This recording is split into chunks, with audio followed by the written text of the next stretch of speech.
की पे बात करें तो शिक्षा एक ऐसी चीज है कि जो किसी भी देश का और मानव के व्यवहार का निर्माण करती है। और जिस तरीके से आपने देखा होगा कि हमारे देश में आजादी से पहले एक खास समुदाय को ही मतलब शिक्षा लेने का एक अधिकार था, तो विशेष रूप से जो एक शोकोल जो जनरल कास्ट वाले थे वो इस शिक्षा को इस्तेमाल कर सकते थे धर्म के अनुसार आजादी से पहले। लेकिन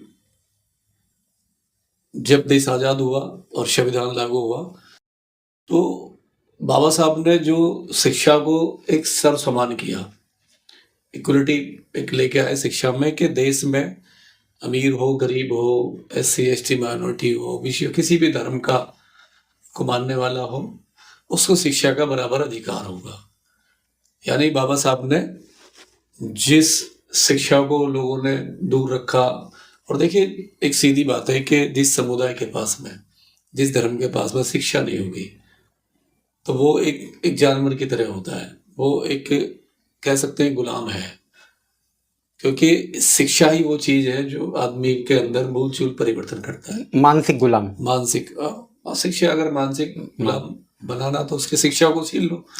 तो जिस तरीके से आपने देखा होगा 50-60 साल में जो सरकारें आई, चाहे वो कांग्रेस की रही या VP सिंह की रही और भी बीच में जो सरकारें आई है, उन्होंने शिक्षा को लेके उन्होंने एक बड़ी देश में मुहिम चलाई है। देखिए हमारे किसी भी सरकार से मतभेद हो सकते किसी भी चीज को लेके, लेकिन मतभेद नहीं हो सकते। अगर उन्होंने अच्छा काम भी किया है तो हमें उनको भी बात करनी चाहिए। शिक्षा के को लेके ये कि हमारे देश में इतने सारे मेडिकल कॉलेज बने, IIM बने, यूनिवर्सिटी बनी, बड़ी बड़ी यूनिवर्सिटी है, देश का डेवलपमेंट हुआ। जब हर आदमी को शिक्षा मिलने लगी तो हर समाज में एक क्रांति हुई और उसकी आर्थिक व्यवस्था भी ऊपर हुई, सामाजिक व्यवस्था आर्थिक व्यवस्था में काफी सुधार आया केवल एजुकेशन के दम। बिल्कुल। और उस एजुकेशन को ही आज के संदर्भ में देखा जाए तो जब से सरकार आई है 2014 में सरकार बनी, उसके बाद में एक आइडियोलॉजी जो देखिए RSS की आइडियोलॉजी है, सरकार BJP की है, लेकिन मेन जो स्तंभ है वो RSS है। जो RSS देश में चाहता है वही हो रहा है, वही होता है, और BJP वही करती है। तो RSS को शिक्षा से शुरू से डर लगता है। RSS जैसा संगठन जब से बना तो नहीं चाहता था कि जब जैसे RSS के जो संघ संचालक थे जो लंबे टाइम तक रहे, जो गोलवलकर साहब बहुत लंबे टाइम तक 30-35 साल उन्होंने RSS का कार्यभार संभाला, तो उनका मूल सिद्धांत था सीधा सीधा। जब उन्होंने द बंच ऑफ थॉट लिखा तो उन्होंने अपने उसमें विचार रखे कि अगर देश को आज़ादी मिली तो हम कभी भी देश में मतलब एजुकेशन को कबूल नहीं करेंगे, संविधान को नहीं मानेंगे या ऐसी कोई व्यवस्था को नहीं मानेंगे जो SC ST OBC को माइनॉरिटी को एक जीने का अधिकार दे रहा हो, अधिकार दे रहा हो, शिक्षा का अधिकार, शिक्षा का। तो ये उन्होंने साफ साफ पढ़ पे लिखा और बहुत सारे एग्जाम्पल ऐसे दिए उन्होंने। लेकिन हम शिक्षा पर बात करेंगे, वैसे तो हम बहुत बात कर सकते हैं उनके विचारों पे, लेकिन जो शिक्षा पे उन्होंने कहा कि शिक्षा कभी भी लोगों को नहीं जानी चाहिए, इनके हाथ में नहीं आनी चाहिए। और ऐसा हुआ भी, जब वो थे तो शिक्षा से लोग दूर थे, लेकिन बाबा साहब ने की वजह से, ज्योतिबा फुले की वजह से शिक्षा हाथ में आई, देश का विकास हुआ, डेवलपमेंट हुआ। तो आपने देखा होगा बहुत लोग जो ना बल्कि में जज बने, डॉक्टर बने, इंजीनियर बने, बैरिकेड्स बने, एडवोकेट बने, बहुत एक लंबी अपना विकास कर लिया, मतलब कहने का मतलब ये कि अपना विकास किया उन्होंने। और वही RSS को बर्दाश्त नहीं हुआ। तो उस RSS ने सरकार बनते 2014 में सबसे पहले इस एजुकेशन को खत्म करने का एक एजेंडा स्टार्ट किया। अब ऐसा तो नहीं है कि सरकार जो है एक रूल पास कर दे कि SC ST OBC माइनॉरिटी को एजुकेशन नहीं देंगे, ये तो नहीं कर सकते क्योंकि संविधान के खिलाफ, पर वो भी नहीं कर सकते, वो भी नहीं होगा भी नहीं। उन्होंने एक शिक्षा को इतना कमजोर कर दिया, एक तो इसका पूरा शिक्षा का ना व्यवसायीकरण कर दिया है, एक प्राइवेट में ले गए शिक्षा को। शिक्षा एक आम आदमी, एक गरीब आदमी की अब पहुंच से दूर होती जा रही है, बहुत दूर हो गई है। जिस तरीके से इन्होंने 2024 तक का जो डाटा है सरकार का, 2024-25 जब से सरकार बनी है, कोई 70-72 हजार स्कूल इन्होंने सरकारी बंद करे, और यूपी गवर्नमेंट ने एक डाटा लेके आई थी कि 27,000 स्कूल बंद करने वाले, लेकिन वो जब पब्लिक रोड पे आई, पब्लिक में मैसेज आया, तो इन्होंने वो अपना वापस लिया। लेकिन अगर देखा जाए तो अभी 1 लाख के समथिंग के स्कूल बंद कर चुके हैं, सरकारी स्कूल। और सरकारी स्कूल से ही लोग, आज मैं भी डॉक्टर बना, कितने लोग इंजीनियर बने, देश का विकास हुआ है सरकारी स्कूल में पढ़ के। तो इन्होंने कमर तोड़ी है एजुकेशन की, सरकारी स्कूल पर डंडा चला के। और ये इन्हीं का नहीं है, ये बहुत बड़े जो धर्म गुरु हैं, जो आरएसएस के फॉलोवर हैं, जो ऐसी विचारधारा को, वामपंथी विचारधारों पे चलते हैं, मानते हैं, तो उनके भी इस एजुकेशन को लेके, सरकारी एजुकेशन को लेके एक वही विचार है। एक श्री रविशंकर हैं, जो आर्ट ऑफ लिविंग चलाते हैं, मोदी साहब के धर्म गुरु हैं, अपने वो गुरु मानते हैं, और उनका दुनिया में नाम भी है, एक आध्यात्मिक गुरु है। और जयपुर में अभी एक सम्मेलन हुआ था 3 साल पहले, और सम्मेलन में उन्होंने खुद कहा, एक सम्मेलन शिक्षा के ऊपर था, एक एजुकेशन को लेके, वहाँ की जो जयपुर की जो उन्होंने एक आंदोलन, एक मतलब एक सम्मेलन किया हुआ था, और वो इसमें चीफ गेस्ट थे। अब सवाल ये कि एक जयपुर में एक शिक्षा का अधिवेशन हो रहा हो, और उसमें श्री रविशंकर जो है, उसमें एक वो एक चीफ गेस्ट हो, तो उनकी एक स्पीच थी। उन्होंने ये कहा सम्मेलन में, जब उनका नंबर आया, तो उन्होंने कहा कि इस देश में के सारे सरकारी स्कूलों को बंद कर देना चाहिए। अच्छा। और उन्होंने बहुत अच्छा उसका एग्जाम्पल भी दिया। उन्होंने कहा कि इस देश में के जो सरकारी स्कूल हैं, इनसे नक्सली और आतंकवादी पैदा होते हैं। अब उसमें सारे लोग टीचर बैठे हुए थे, और टीचर भी अलग अलग धर्म के, अलग अलग कास्ट के बैठे हुए थे। जो उसके प्रेसिडेंट थे एसोसिएशन के, उन्होंने विरोध किया, बहुत लोगों ने विरोध किया।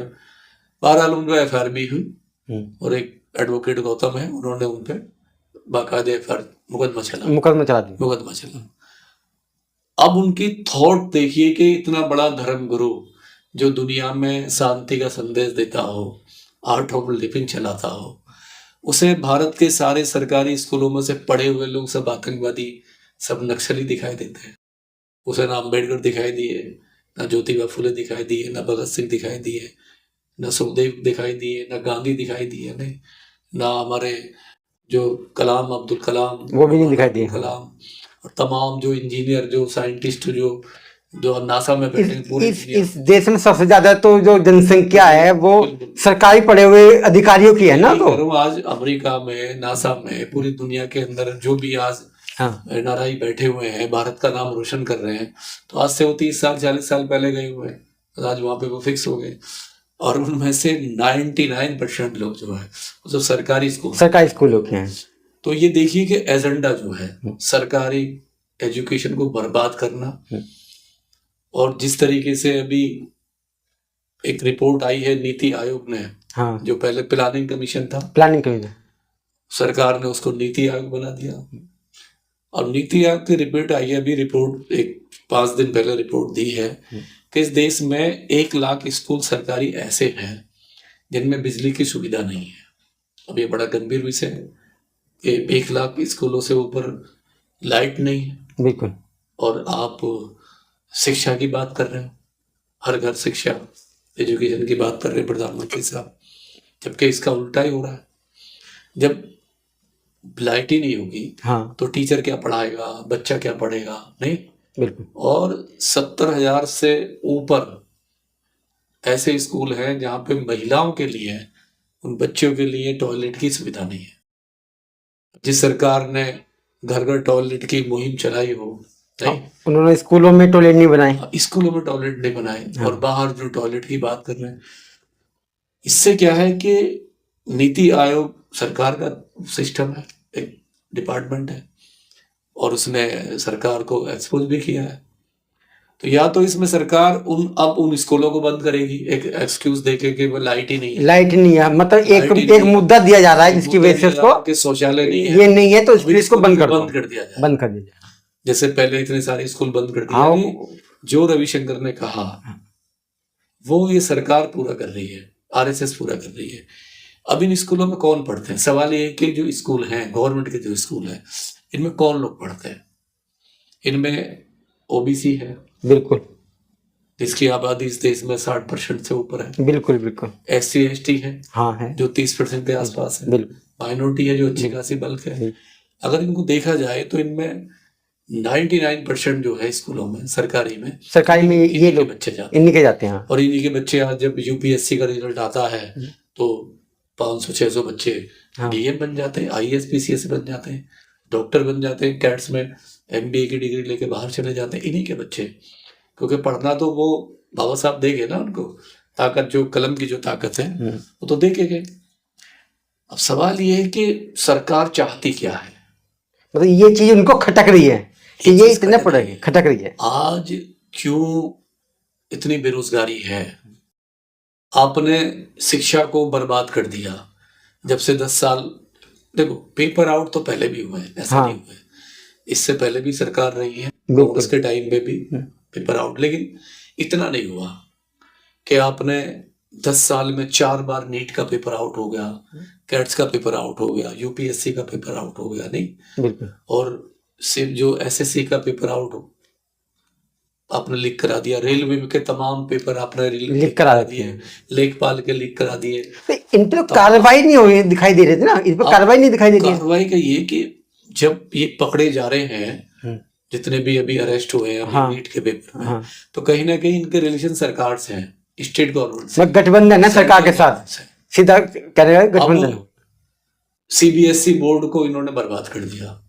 CBSE बोर्ड पे बच्चों जो है वो क्वेश्चन मार्क लगा दिया, नहीं है कि CBSE बोर्ड में अब पारदर्शिता नहीं है। बिल्कुल। सवाल ये कि हमारे देश की शाख है CBSE बोर्ड। भारत में देखा जाए तो हर स्टेटों में एक इस सेंट्रल बोर्ड की पहचान है, लेकिन इस सरकार ने उस पहचान को भी धूमिल करने की कोशिश की। पारदर्शिता जो है वो दिखा देगा कौन? वही तो देखिए, तो सरकार का काम है ना।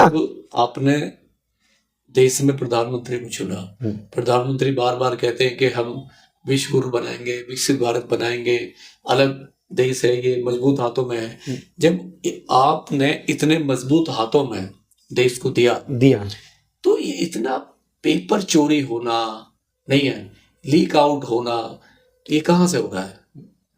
कहाँ दिक्कत है? अब आप हर चीज को तो विपक्ष को दोष नहीं दे सकते ना। नहीं, सरकार आपकी है, आपका तीसरा टर्म चल रहा है, नहीं बिल्कुल आपके लोग पकड़े जा रहे हैं। आपने NTA बना दिया, NTA एक प्राइवेट एजेंसी है, आपने उठाकर शिक्षा को प्राइवेट एजेंसी को दे दिया। प्राइवेट एजेंसी तो प्राइवेट है, वो मनमर्जी तरीके से वो जैसा चाहे वैसा करेगी, और उसी का नतीजा है कि वो हाथ खड़े कर रही है। देश का जो शिक्षा मंत्री है वो कुछ बोलने को तैयार नहीं है।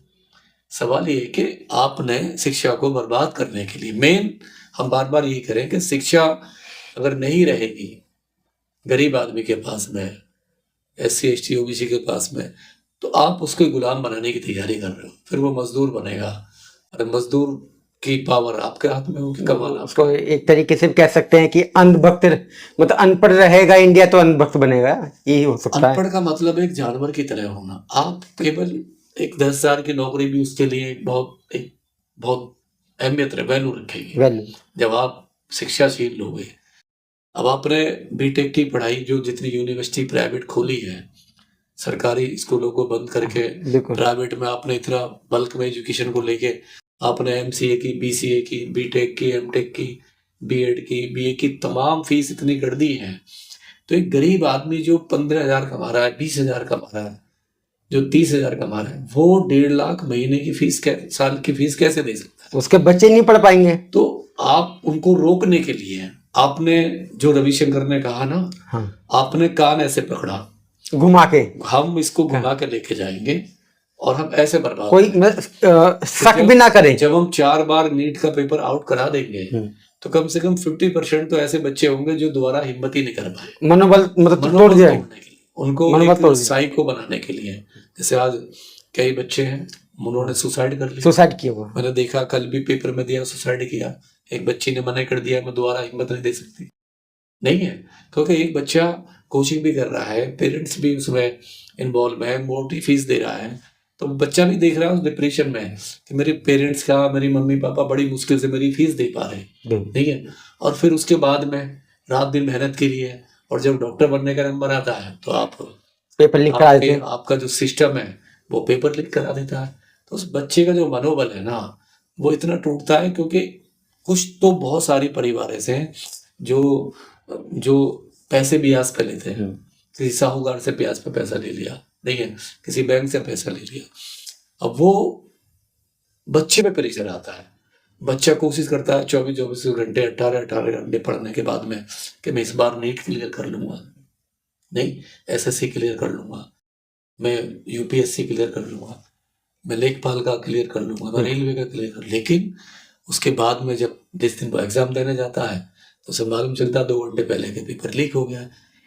अब इसमें होना चाहिए कि सरकार जो है या तो जिम्मेदारी ले कि हमारी चौकीदारी में कमी है, हम मजबूत नहीं है, या एक ऐसा कानून बनाए कि जो भी पाया जाएगा, एक तो उसे एक फांसी की सजा होगी, सीधा फांसी की सजा, जो इसमें लिप्त पाया गया, मतलब सीधा है कि उस पर यूपीए लगे, एनएसए लगे, या तो उस आजीवन वो जेल में सड़े, 50 लाख का जुर्माना। तो इस चीज पे तो अभी एक नया वीडियो वायरल हुआ है, खान सर का, आप जानते होंगे, कोचिंग चलाते हैं बिहार के अंदर, तो उन्होंने ANI पे स्पीच दी है, उन्होंने बोला है कि जो भी पेपर लीक में दोषी हैं उन सबका एनकाउंटर होना चाहिए।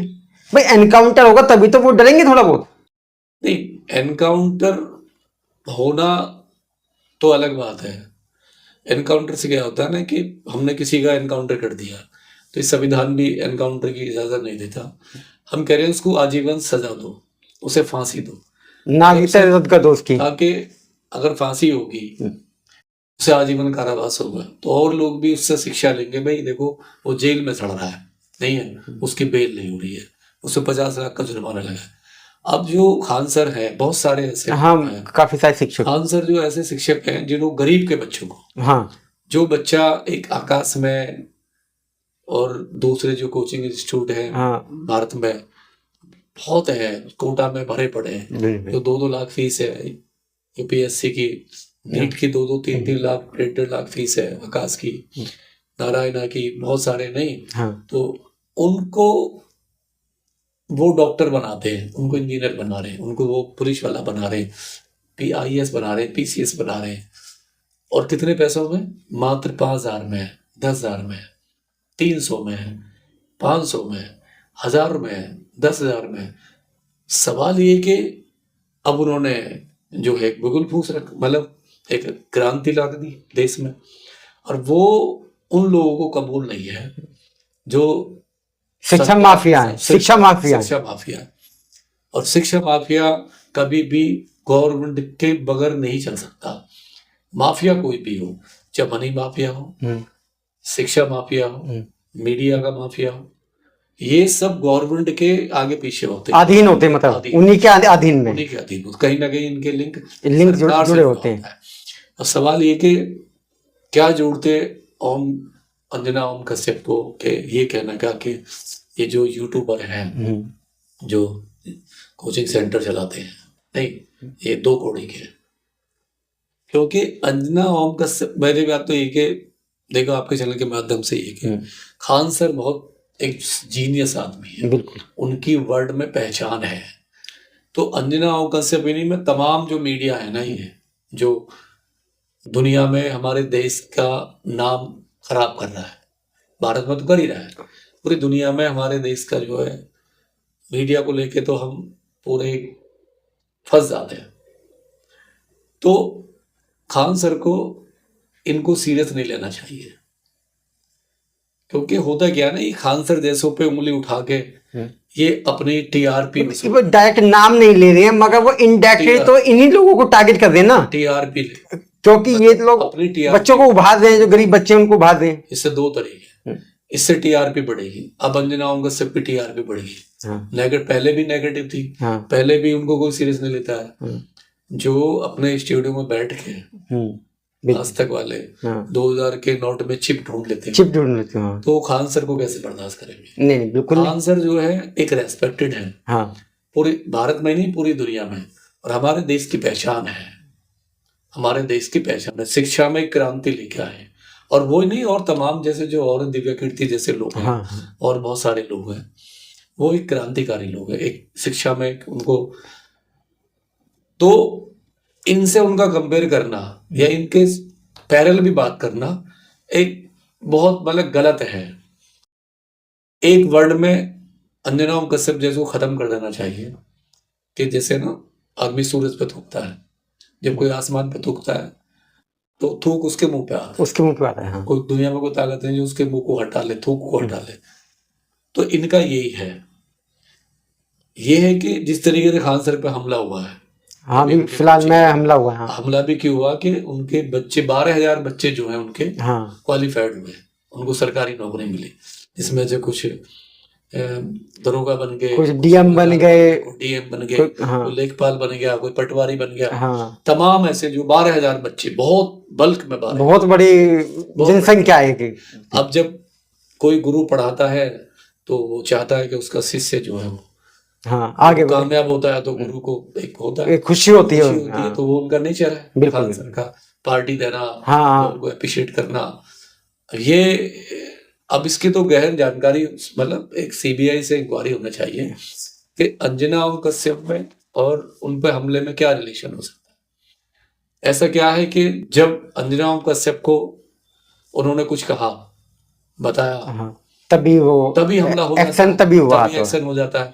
तो क्या रिलेशन है, सरकार का फेलियर है या अंजना ओम कश्यप के प्रेशर में गवर्नमेंट आई है बिहार की, क्या है, ऐसा क्यों हमला हुआ? तो इसकी तो बहुत सीबीआई की जांच होनी चाहिए। हमले के पीछे और कौन हो सकते हैं, हाथ किसके हो सकते हैं? करने वाले अरेस्ट हो गए, लेकिन उनके एडवाइजर कौन है, कौन ऐसे लोग हैं जो खान सर के दुश्मन है, कौन है पीछे से, कौन है जो मतलब सामने नहीं आ पा रहे, ये तो पीछे से अटैक कर रहे हैं। ये जांच का विषय है, जांच का होना भी चाहिए।